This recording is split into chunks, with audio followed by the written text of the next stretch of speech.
Thank you, Stefan. Thank you, Eric, for being here tonight for another dialogos on the third attractor. After having done the last one, which you can check out online, I felt compelled to do another round, and maybe we can use this to highlight some ideas that we raised in the previous one, and also go a little bit into the direction of a governance system that a third attractor has or uses, or however we want to call that. And yeah, maybe to start with, we can share a small intention of where we feel we are drawn at the moment, and what we are expecting from this dialogos. So I will pretty much hand over to anybody of you if I have a question in mind, but I will also trust that the dialogos will self-organize again, as I think it did beautifully last time. So to start with, maybe Stefan, if you want to share your intention, please go ahead, and then Eric. Yes, thank you for the invitation. Always a pleasure to discuss these topics. Where my mind is at right now is this, and as we talked in the preparation now real quick, is the difference, or maybe the similarities between, if we envision a future along the lines where we have these communities that kind of live in harmony with nature, but they're also all over the world combined in some virtual form. For me, the most interesting aspect right now is how similar are these governance forms on the smaller local level, and on the global level, are they similar? Do they have similarities? Are they completely different? That is something that I'm interested in right now, and I'm curious as to how we'll discuss. Maybe the requirements are completely different. Maybe they share very, very basic or similar foundation, but are different, and that I'm curious to talk about. Eric. Yeah, thanks. I've just been scribbling a few things down as you've been talking. So I totally agree with you that the foundational unit of the third attractor is these sort of Dunbar-sized communities, right? And they live in harmony with each other and with nature, and are free to figure out how to run stuff entirely on their own, right? Insofar as their little bubble is concerned. And so then the interesting question becomes, with all of those thousands, millions potentially of different governance experiments going on, or autonomously within those communities, how do you interface those with each other when larger things need to be undertaken, which communities can't do on their own, right? Road building and airports and, energy infrastructure and stuff like this, right? Which makes more sense to do in larger, which makes more sense to do at larger scales. So yeah, I'm also really interested in that. The only other thing I wanted to add, like those communities, because they are nurturing, self-sustaining things built on relationships between the people who are living together, right? That's the fundamental substrate.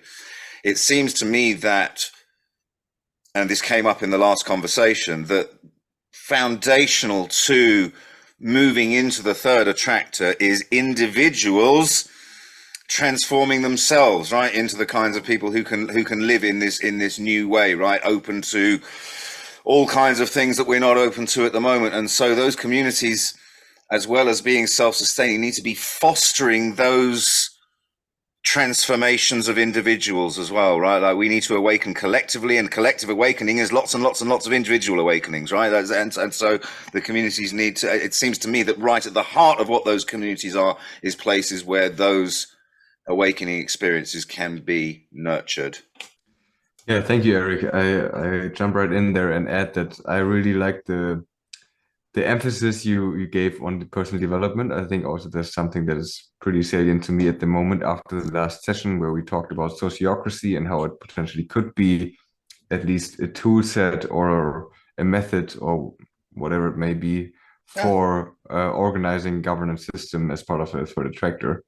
And it seemed to me that responsibility was such a huge element of this system, be it sociocracy or another governance system. It's always individuals who need to take responsibility for the task at hand.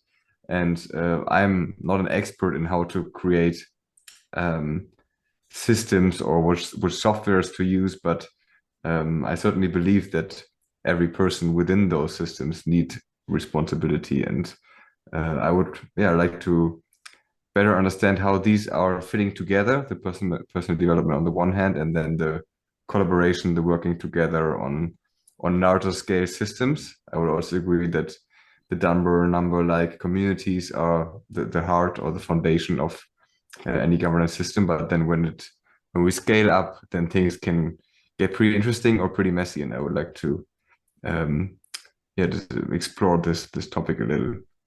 And I'm very pleased that Josh, you also made it, and you were just in time. We were just introducing our intentions basically for the dialogos, which is roughly about governance systems as part of the third attractor. But if you want, you can share your intention now, and it could also be it could also diverge a little from the broader topic of governance. Just before Josh does that, do you mind if I just jump in with one thing on what you were just talking about? Sure, Patrick, just sure. before we let Josh loose.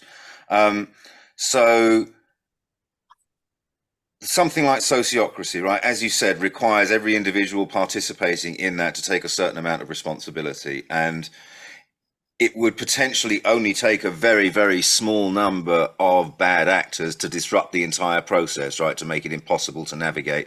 It would only take a very few deliberately bad faith actors in order to do that. And so what I'm driving at is the notion of conflict resolution, right? Like being able to, when there are bad actors or people who are disrupting the collective, say, that there needs to be not a punitive one. I'm not talking about punishment, but there needs to be a way of. I mean, we've all been in rooms, right, where one person completely takes over the conversation and takes it down a road that nobody else wants to go down, kind of thing, right? And we have to figure out ways to do this in a kind way, right? In a kind way, but to stop that from happening and to resolve with those people whatever it is that's driving their disruptive behavior, right? That conflict resolution is a hugely important key part of this, in my opinion, of governance in general.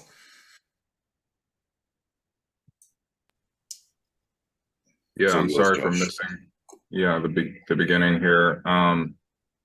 I see Logan's also not here, and I think he may have removed the invite. Anyway, I didn't have any indications that this was happening today that normally would have reminded me. So, but I was still able to make it. So coming in a little less prepared than I would have ideally liked, but I have been, continued to think about this and participate in conversations around it, and there's some upcoming conversations around, and this has kind of been an ongoing thing, how to include kind of more of the perspective that basically the feminine perspective in this dialogue or in this conversation, because there's, at least for one way that I think about it, is there's like the third attractor in some ways seems to be basically kind of how life works, and also how people have worked in sort of smaller communities. It's, well, in terms of life, it's just each organism kind of does its thing, and it only works within the ecosystem if it can play a part, and the whole thing continues as it has. With people, and there have been some conversations I've been listening to recently, including very recent, the one around what was it, wisdom cult or wisdom commons, and Dave Snowden talking about just basically kind of how people operated in small communities. I also saw something talking about communities prior to around the time of the Russian Revolution, and they were actually kind of leveraged by the sort of intellectuals who were engaging with the kind of Marxist ideas, but they were trying to get people in these communities who already kind of operated in this way, that didn't allow certain families or individuals to become too wealthy, or it kept everything kind of egalitarian in terms of the resources. So there wasn't really an opportunity for a lot of things that we call, MOOC, or tragedy that comes, I guess, can happen even within an egalitarian thing, but it's, if everyone's paying attention, then what Eric was just pointing to, like disincentives for bad behavior, are just kind of baked into the community dynamics. And so we've lost that with we've gained a lot with the large, societies and technology, but it's also created these, it's easy to kind of go into these little pockets or conceal bad actions, or be part of a system that's not accountable to, as our sort of political system become less accountable to the actual electorate and captured by corporations and moneyed interests. So kind of exploring a bit of territory there, but just in terms of my my thinking continues to evolve around this. But I guess kind of the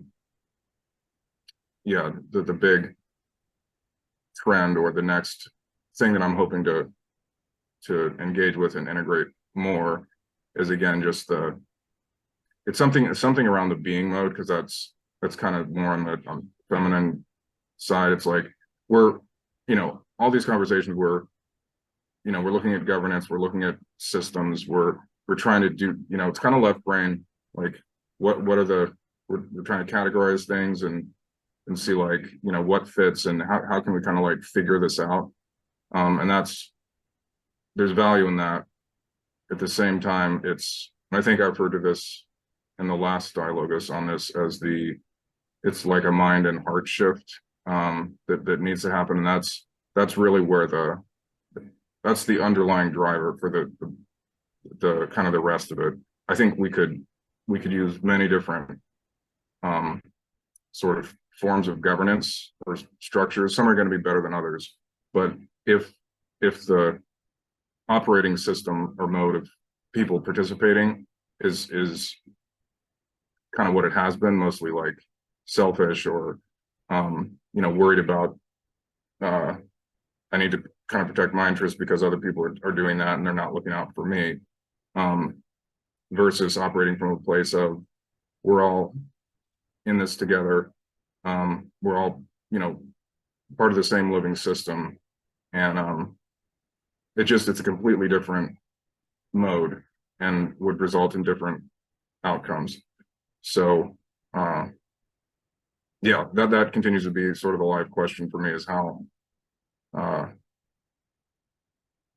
basically how can we, obviously within ourselves, that's kind of where to start, but help that sort of mode of being become at least with a critical mass of individuals, the way that we're operating.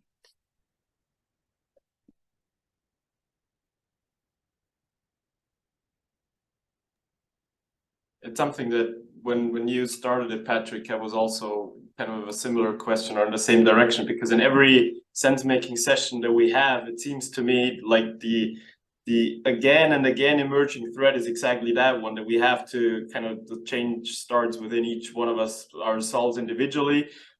And yet I'm always torn, maybe that's why it emerges again and again, because I haven't learned the lesson yet, but I'm torn away from that in some sense, because if we all just start meditating, it's not gonna change our structure by, like, it's just not enough in my opinion, to some degree. It's necessary aspect of it, but we need, like, the third attractor is not just gonna pop up if we all are silent in our own rooms, kind of being really conscious and trying to really envision it. But there's also the collective aspect of it seems just, I don't want to say so much more important, but we need from this being mode and from this conscious new way of being, we need to evolve also the appropriate collective being mode in a way, I think, because it's just maybe it's because I'm missing a point, but for some reason it seems like it's just not enough, the individual being mode, to actually change enough to where we want to go in a way. I don't know if that makes sense, but that's kind of what pops up for me. Yeah, it makes a lot of sense. It speaks to the need for, like, people can't change because they're on the hamster wheel, right? And they're having to work and keep up with blah, blah, blah, blah, blah, bills and whatever, right? And so, you know, like learning how to be in being mode, it takes time and it takes peace and quiet and it takes patience and it takes not being pressured to do a million different things, right? Like you need to have a little bit of space in your life in order to do that. But people don't have that space, right? Because they have commitments and whatever. So like somehow or another, these two things need to happen alongside each other, right? Like the accommodations within the system need to be created such that people have the space to transform themselves, right? To become more comfortable in the being mode, not needing to be doing all the time. But currently the environment does demand that they are doing all the time. If you're not doing all the time, you're falling behind, right? And you're destitute. So it's so very difficult, right? This is why, as you say, Stefan, this shit keeps coming up. This exact paradox or conundrum, say, this dilemma between being and doing, right? Like everyone's sitting and meditating, that's not going to change the world. Well, actually, it would change the world because by meditating, we're no longer participating in the rat race, right? And if we're not participating in the rat race goes away. And so it would change things. But then the question is, well, how am I heating my house? How am I feeding my children, right? Do you know what I mean? Like while I'm meditating all day, every day. So this is this is exactly the conundrum. It's so very difficult.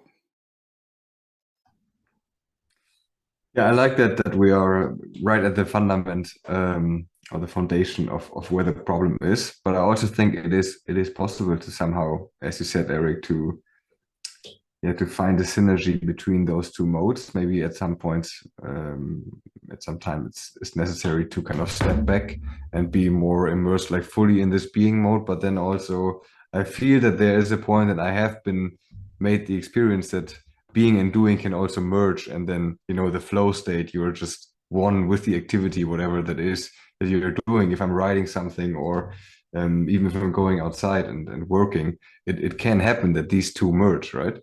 So this is one thing. And then also I feel that it will probably just require also hard work. I mean, it's also maybe it feels like very idealistic to assume that we are creating the third attractor, being in the flow state and just being in fully synergy of being and doing. It will It's going to require hard work and sacrifice. I mean, we might as well just Yeah. end this conversation right now, right? It's not going to. Yeah. Josh, please.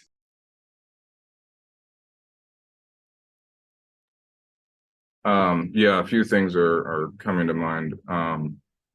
Just around the kind of like survival stuff, keeping the I've started to think that like what we're doing, engaging in and talking about and having like the fact that the fact that these conversations are happening there's value in it for sure. At the same time, I think increasingly I'm feeling like it's maybe it's kind of like we because we have the space and time and we're not pressured by survival concerns as much as some people. It's possible for us to kind of analyze the situation and aim to understand it in different ways, both intellectually and kind of emotionally. And at the same, like, I think and historically this has kind of been the case, shifts happen based on sort of, it's like waves in an ocean or something, like big energy shifts, big shifts in circumstance or ways of thinking can be part of it. I mean, Marxism was, and sort of associated ideas were, instrumental in the things that happened around the Russian Revolution. But at the same time, it's things on the ground and people just because every individual human is, you know, has an intelligence, has kind of a way of, just like all living things, kind of assessing the environment and then making choices based on that, you know, that the interplay between, you know, concern for self, and survival and well-being and what's happening in the environment. And just some of the things that are coming to mind are, like I've recently become more aware of how people are managing through the housing crisis in California. And there's a lot of people living in like mobile, they're living out of vans, or they're kind of choosing this life. Like they could literally, you know, afford an apartment, some of them, but the price is so high that they're choosing instead to do something where they don't need to pay rent and they still, you know, go to work and everything. And some of them are banding together in these communities. Like to me, it was kind of like, and I put this in our Discord, is it game B sort of forming organically, where people just by virtue of the circumstances are kind of realizing like, I can't really participate in the existing system, but, you know, I'm not just gonna go down a path of like, you know, numbing myself with drugs or whatever. Like I'm gonna, you know, still make a go of it.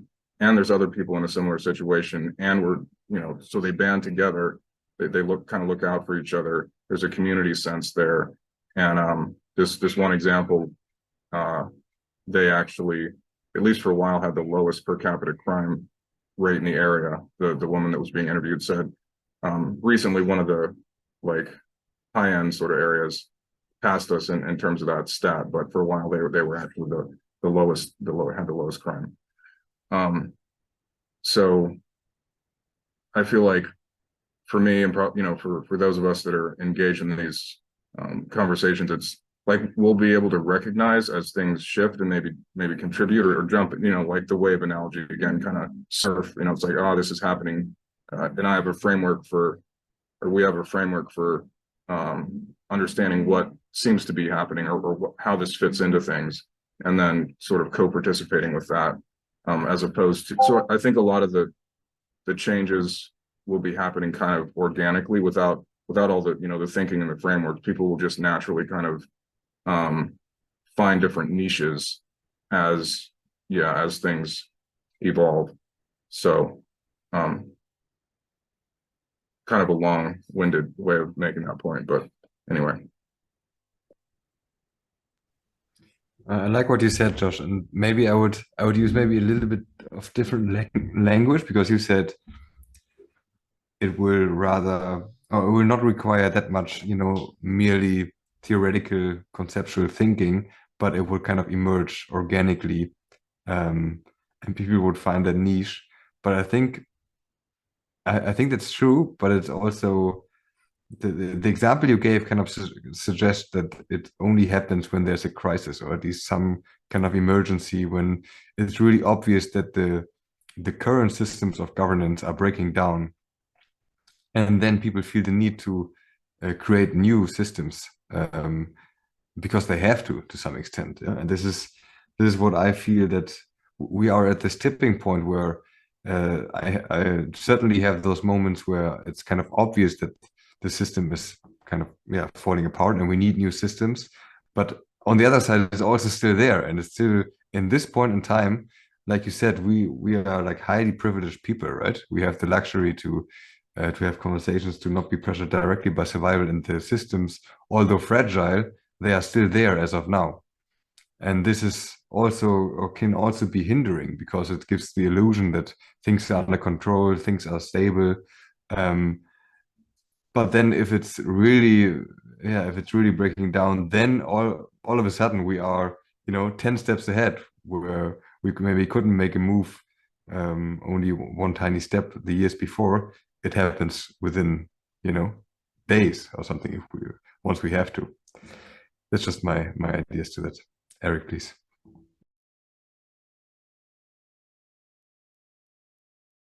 I still muted. Yeah, you make a really good point. And I mean, I was thinking much the same thing as Josh was talking, right? That it's not, like as he was saying, for some of these people, it's not actually a crisis, right? Like if they had to, they could afford to pay rent and live in an apartment. They're choosing not to spend all that money on rent, to have more money to spend on other things, and to forego the luxury of living in a permanent apartment, right? Living in something a bit more ramshackle and whatever. But the point is that if you leave people alone, right, like these people are now, they feel disenfranchised, right? They don't feel like they're participating in the system. And so they are free now to figure out their own ways of doing things, right? They are no longer beholden to having to do what is required in that system, right? They are free to figure out new. And so I kind of feel like as the system becomes more and more apparently unable to cope, more and more of that kind of thing, emergent stuff will start to happen. And I mean, it gives me real hope in a way, right? Because when people are not required to fit into some sort of preconceived mold and are free to, you know, like take the world in as it is and figure it out as they go, you know, this whole idea of governance takes on a whole different thing, right? Like your default mode is to do nothing, right? Like you don't do nothing unless there's a good reason for doing something, right? Like, and you know, governance is based on, well, the first thing you have to demonstrate is that there's a really good reason for doing something. Otherwise, we're doing nothing, right? Like and I don't know if I'm making my point very clearly, but at the moment, we are required to do things, even though nothing really needs doing, right? But we are required to do things in order to obtain our tokens. Was it David Graeber, like 90% of jobs are bullshit jobs, right? Like totally unnecessary. So, you know, you take that away and, well, you don't have to do anything unless it's actually necessary, right? It just transforms the entire landscape. And so, you know, when we came here to talk about governance, we've somewhat strayed from it, but in an attempt to bring it back onto that topic, you know, if governance is not about maintaining existing institutions and structures, right, and how to best go about doing that, but rather governance is don't have to do anything, but here's something that looks like it would be good to do, right? Is it attractive enough to gather enough resources and people around it for it to actually get done, right? Like this now becomes the question of governance. It just, as I say, it turns the whole thing on its head. To keep turning it on its head metaphor, when I'm what I was thinking just now is like, how does it evolve, this new form of governance? Is it in waves? Is it suddenly something that happens in days? But whatever way that it changes, I think at the very beginning to build this new type of way, if it's within the old system or parallel to it or afterwards, it doesn't really matter. But in the beginning, I feel like it's going to be the complete opposite of what you just said, Eric, in a way that it's not about not having to do stuff anymore, but having to work your ass off to even get this thing up and running in any way, shape, or form, to even build this from the ground up, to have something where we feel like, okay, if the other old system is collapsing or whatever, well, we need something else that is maybe or hopefully somewhat already in place, or we need to build it ASAP. But there, I guess I'm also going against my own thing again. It falls back to individual responsibility, and there's going to be a lot of individuals needed to help get this thing up and running. So I think it's yes, in a way, it's not 90% useless jobs anymore, but it's 90% jobs that are just like, we have to get all of these systems up and running from scratch. And I think that takes just as much or even a lot more effort at the beginning until maybe hopefully it's running smoothly. If I may, I think you slightly misunderstood my point, right? Okay. So in the situation you're describing, there's loads of stuff that obviously needs doing, right? And so, you know, when stuff obviously needs doing, it's no problem recruiting people to do it because it obviously needs doing and everybody's going to benefit when it's done. And so it's no problem recruiting people and resources to do that thing, right? So my point is that in order for something to get done, you first got to convince me that it's more worthwhile than not doing anything at all, right? That's the first thing I have to be convinced of. But the situation you're describing, Yeah, all of that stuff is, of course, way more worthwhile than not doing anything at all. But so much of what we do right now is less worthwhile than not doing anything at all. Do you know what I mean? It's actually making things work. So that's kind of my point. Is that's your baseline? Is it is it worth doing beyond me sitting on the couch and watching Netflix? Right? Is it worth me getting off the couch in order to engage in doing this thing? If it obviously is, then people will get off the couch and do it. But I think that really only works if you have these local and small communities where you actually can see what impact you have.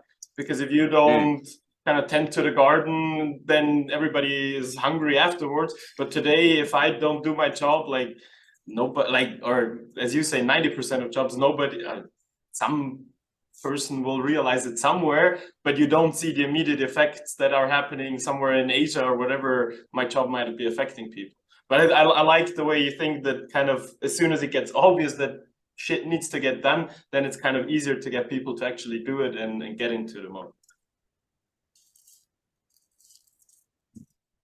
I mean, I think that example of the. I mean, I briefly skimmed the article. You guys haven't seen it at all, so just very briefly to fill you in. I mean, what these communities of people are doing is they're gathering around.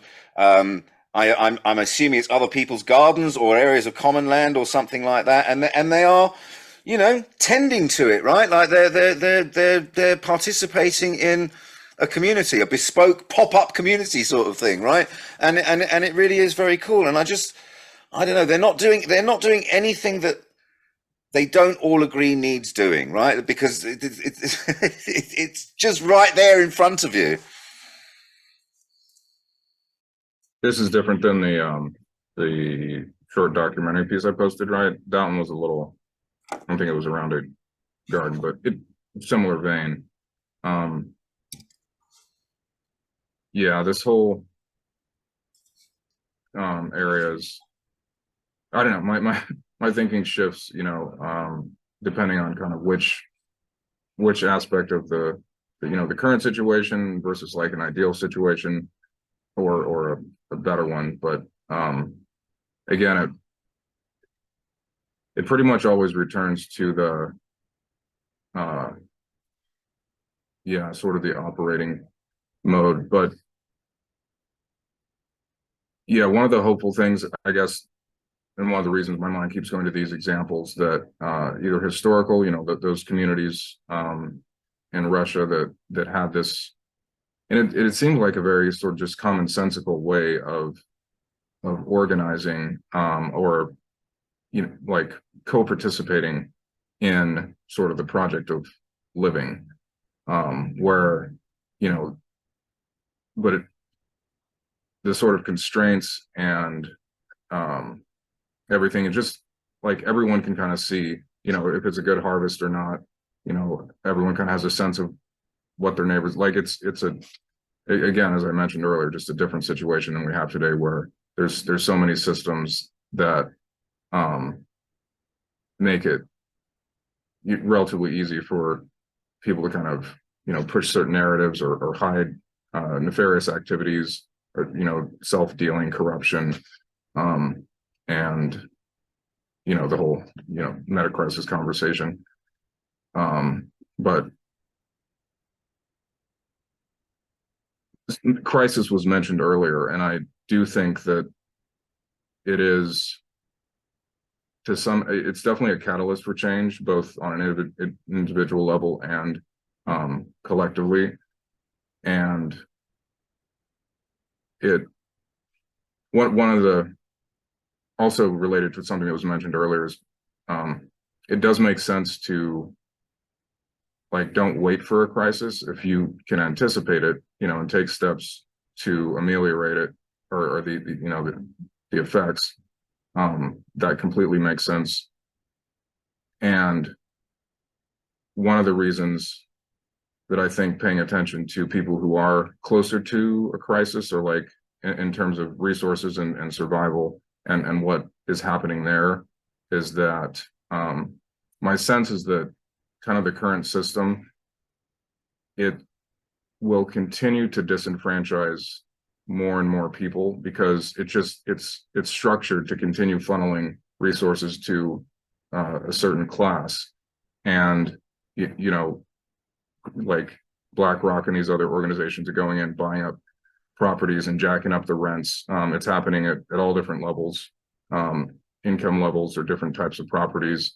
And then like on the poor end, people who may own their own, the actual building, but they rent the land, and similar, sort of predatory activities coming in and jacking up the price of renting the land. So now they can't afford that and either become homeless or in these situations. The fact that we're seeing people in those kind of situations band together and do something similar to those Russian communities, as far as again, it's like that sort of Dunbar-ish scenario.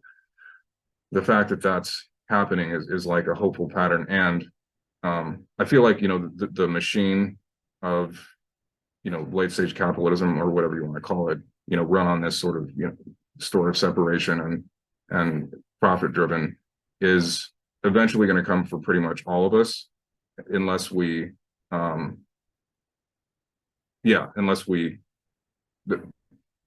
changes happen.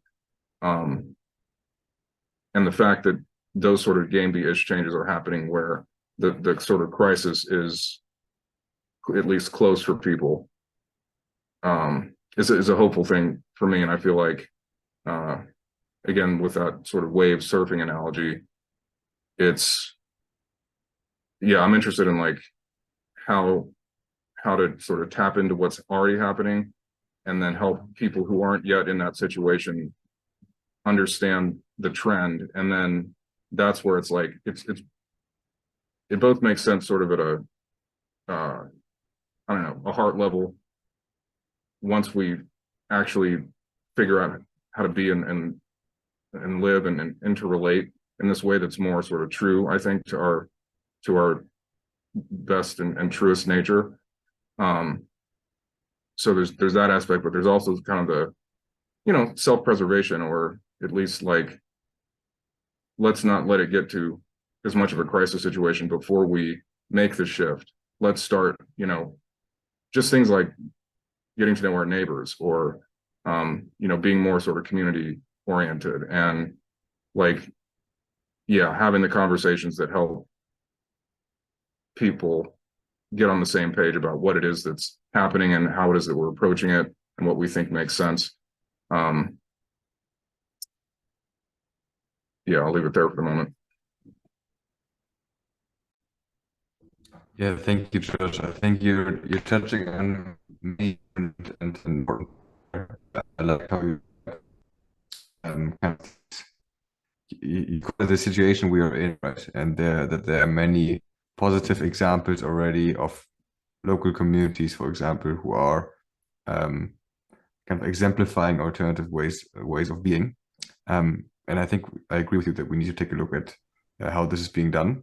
And then at the same time, in order to kind of avoid catastrophe and dystopia, I think we kind of need also to not only focus on this local level, but at least maybe start to imagine how we can also build up larger communities at scale. Maybe we kind of leave the governance system at scale for now, but kind of start to build larger communities at scale and try to connect different local communities together in order to, be able to share knowledge, share resources where needed.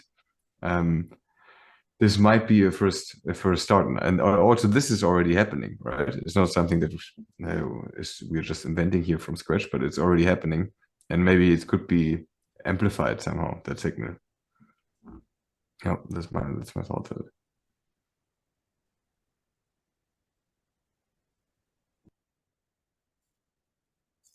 So yes, I was thinking again along similar lines, Patrick, but I want to pick up on the neighbours thing, because I think this is potentially really important. I think this has the capacity maybe to bridge the scales of local to maybe not global, but local to into larger domains. Because I mean, if a significant number of individuals were to take it upon themselves to go and knock on neighbours' doors, get to know each other and say, hey, how can we help each other out? You've got children, I've got children. Maybe we could collaborate on childcare.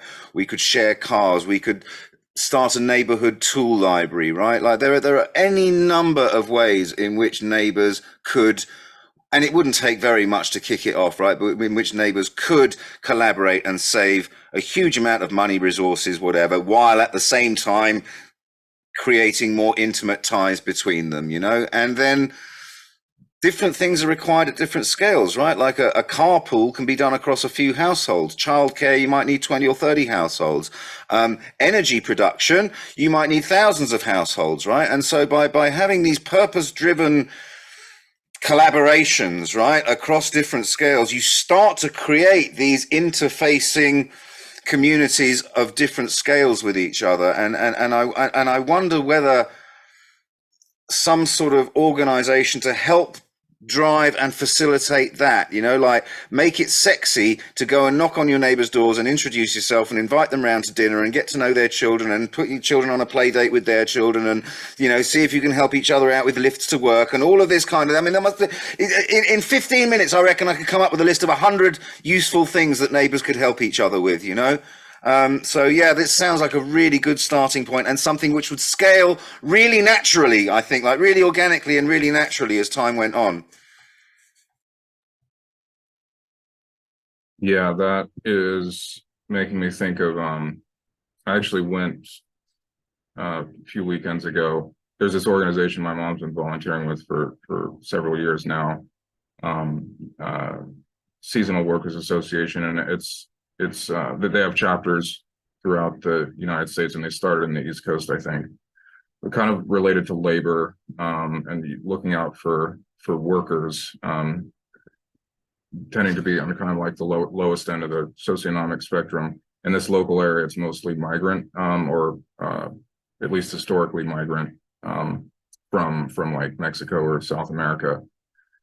But the practice is like going into the communities, and it's a membership based organization with volunteers. So the members, it's very similar to what Eric's describing as far as just kind of being, it's like mutual aid, mutual support.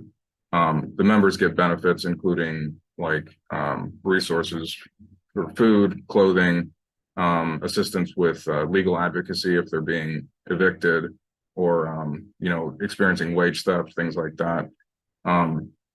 So they can benefit in that way, and they can contribute whatever they're able to contribute in terms of helping with events and efforts that the organization's doing. So things like that. And as I was, we're doing it again on that day that I went, we're in like a area where it's government subsidized housing, because it is, some of the poorest folks. But, I was saying to the organizer, like, does this organization also do the same thing at different like income strata? Do you go into like the richer neighborhoods and invite people to be part of this? Because again, it feels like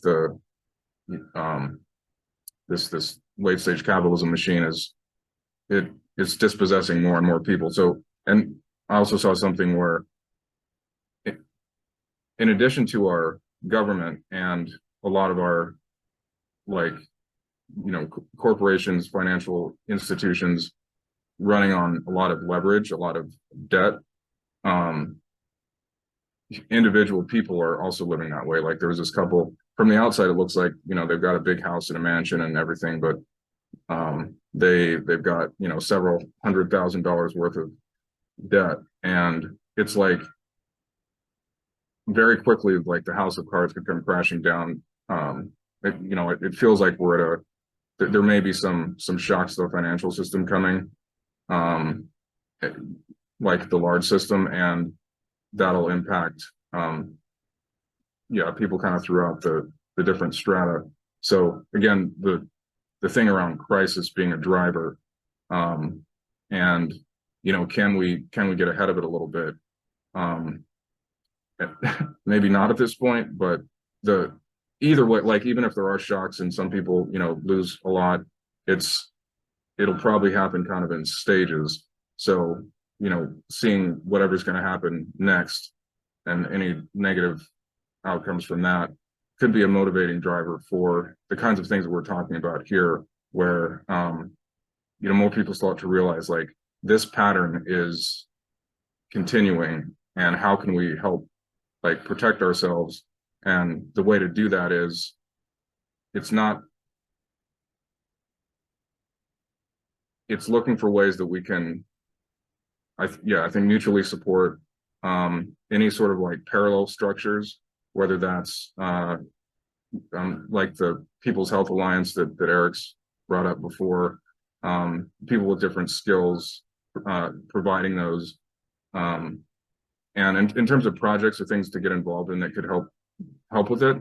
I was even talking to someone at the company I work with about the state of healthcare and how people aren't like they get into it because they want to help people, but then it feels like, you know, cogs in a machine, and how to help that. And he was, you know, he's a software engineer, and he was like, well, you know, I don't know how to help solve that problem with software. Like, it seems like a policy problem. But since that conversation, I've, you know, as I continue to think about these things, it's like kind of along the lines of what Eric was talking about. Potentially there could be and I think there already are to some extent, but you know, we could build more as far as you know, connecting people, understanding what sort of resources people have, and yeah, I could even leverage existing social media or create, I don't know, create different platforms. But I think it's certainly possible that software could play some role in helping facilitate, you know, getting people connected, sharing resources. I feel like the parallel structures, they necessarily will need to be like not illegal, or not even threatening, I think, is because if they're threatening, then they could be characterized as somehow bad. But yeah, I feel like my points, there's so many different aspects to it, but essentially, yeah, I feel like I'm trying to point to trends that I'm seeing and hopeful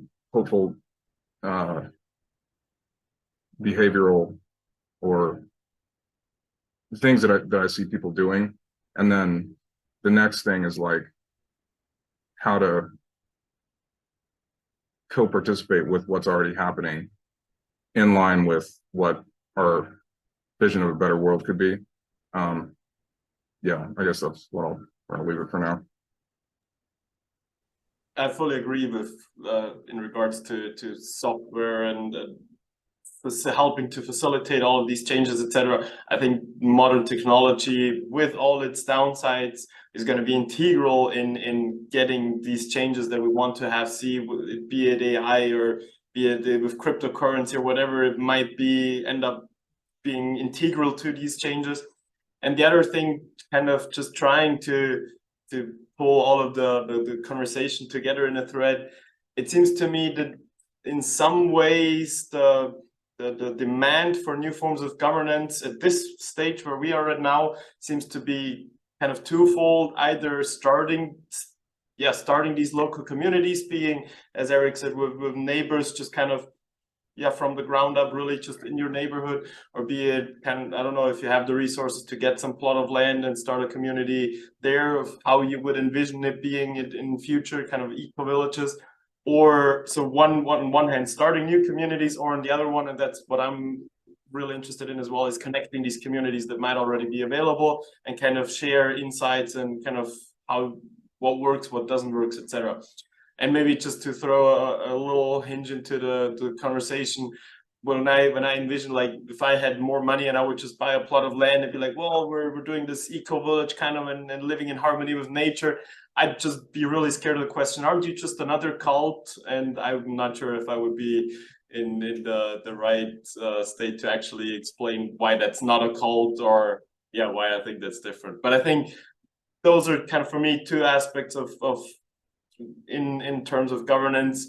start these local communities, even though we still have the old system and will still be reliable on it for a while, but starting like from the ground up, having these new type of communities, even though we're by far away from doing it globally, but at least kind of having these local impacts and learning from those and then kind of spreading them out naturally, you know. That's how I would kind of, yeah, summarize the 56 minutes so far. Yeah, thank you, Stefan. I like what you did there, and maybe considering the time, we can come to a close and summarize, and maybe also give some points what we can explore next. And I agree with you in what you said, that I also think, yeah, it seems like a thread that is coming back to me, that the start of all might be personal development individually, but then also considering governance, the start might be, yeah, forming or joining a local community. And with this grassroots mindset, I can fully see that, you know, being in that community already is a totally different mindset than imagining how it would be, right? And things can pop up and new insights emerge that I would just not be able to have right now, not being in such a community, or at least I'm trying at the moment, but that's also where I see myself in the future going, and then somehow finding ways to connect the communities and to scale them up, yeah, to see, okay, can we somehow, the system that we have invented here, can we scale it up? Can we help others do the same? But then also, how does it work for people with, or like 3,000 people? Yeah, can we scale it up? But starting at the bottom. So that's for me, Eric.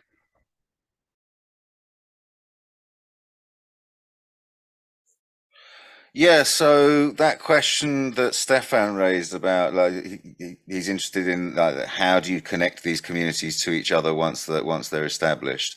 I think my sense is a little bit like you were saying, Patrick, right? Like, being in a community is not going to be like I imagine being in a community is going to be, right? Like, the reality is always going to be different to how you imagine it. And I feel like it might be the same thing with how to connect these things to each other. We can't really know what that looks like yet, right? Until the needs for connection emerge from the existence of the communities, right? And I wonder whether I certainly feel, let me say it this way, I certainly feel that my energy is better channeled into like self-preservation, right? Like riding out the storm and seeing what's on the other side and being prepared and ready to respond to that, right? Like learning as much as you can so that you're ready to respond, but not trying to impose ideas from here onto a situation which has not yet unfolded, right? Like that's kind of how I feel. So yeah, like Patrick, my most immediate concern is self-preservation, right? To be in a situation where I depend on as little of the external structures as I possibly can. Kind of in line with that comment, just kind of, it's somewhat off topic, it's really not though. One of you triggered this thought in my head when I was thinking back when I was in Peru. There's some local communities that are still like, you need weeks to even hike to reach them, so they're like completely apart from civilization. And they have these systems where if there's a new couple in, like if somebody marries, they just together build a new house. And for me, I think we're talking a lot about the future and what the future might perfectly ideally look like. I think what was triggered for me in this conversation to some degree is looking back to, like, we had communities that lived in harmony with nature. We had communities that lived with the Dunbar number. Like that's our whole history. So maybe we have to take some time, and maybe that would be worth another session to kind of look back at how did we used to do this when it actually worked, and how was that different, and what can we learn from that? Well, I don't know what the governance system looked like in a tribe from 20,000 years ago. I have no idea, but I think that'd be an interesting conversation to have. I wonder whether they even thought in terms of governance systems. I bet you they didn't. I bet it just kind of happened, right? Like I don't know, or maybe just the elders that kind of took the reins, but I'm sure that everybody kind of participated to some degree, and everybody kind of raised their opinions, and they found ways to resolve the conflicts and kind of still take decisions.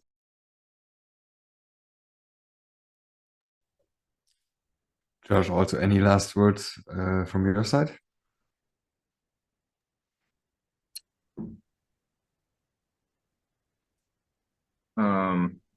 There were some things bubbling, but I think again, sorry about coming in late and sort of less in the mindset that I would have liked to come in with, but it feels like we covered some worthwhile ground. And in terms of looking back at history, I did go through the Dawn of Everything book, which looked at a lot of our historical ways of organizing ourselves. It's different from what had been kind of the prevailing, just idea that it's just been the sequential hunter-gatherer agriculture modernity. There's been all kinds of other ways that humans have organized ourselves, and a lot of it does seem to happen sort of organically or naturally based on the interests of everyone kind of seeing that the benefit of participating in ways that are good for the whole of the community.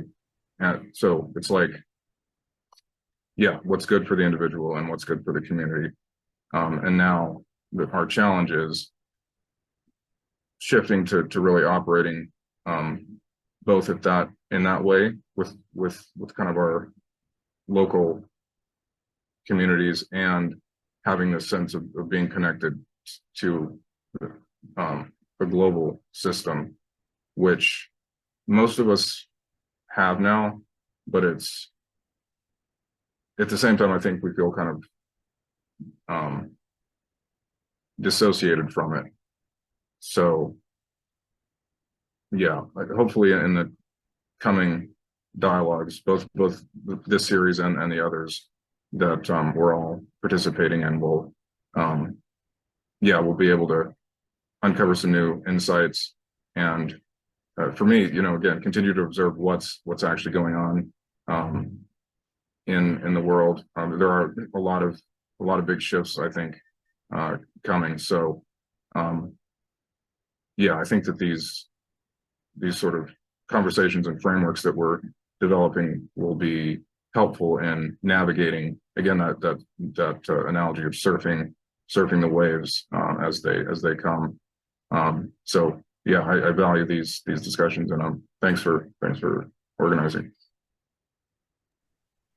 Okay, thank you, and thank you everybody, Stefan, Eric, and Josh for participating. I look forward to many more dialogos when any topics emerge that we want to explore deeper. And have a wonderful day or evening. Looking forward to see you again soon. All right, okay.